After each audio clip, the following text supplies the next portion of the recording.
Marie-Jo ne se déplace jamais sans un mouchoir à la main pour s'essuyer le coin des lèvres. Triste souvenir de son passage chez le docteur Van Nierop. J'ai fait comme une paralysie de la lèvre supérieure et inférieure, c'est d'ailleurs pas complètement revenu. Je bavais, c'était sympa, les enfants de temps en temps me faisaient signe qu'il fallait que je m'essuie un petit peu, et ça me démoralisait complètement. Pourtant, en 2008, le médecin néerlandais avait été accueilli comme le Messie par les habitants de cette région, située en plein désert médical.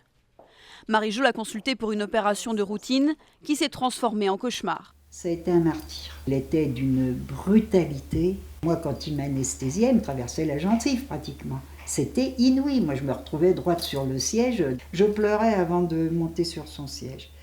Nicole Martin n'oubliera pas non plus son passage chez le dentiste. Arrivée pour un plombage, elle repart avec 3 dents en moins, arrachées après une anesthésie qui l'a laissée clouée sur le siège.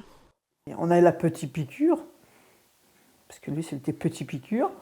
On est endormi, on est dans le gaz, on ne sait plus comment on s'appelle quand on sort. Bon, de toute façon, quand on est entre ses mains, on est, je pense, dans une secte, chez un gourou. On ne peut plus s'en sortir. L'enseignante à la retraite constate aussi que le médecin a facturé quantité de soins jamais effectués, une arnaque à la sécurité sociale qui permettait au docteur de mener grand train.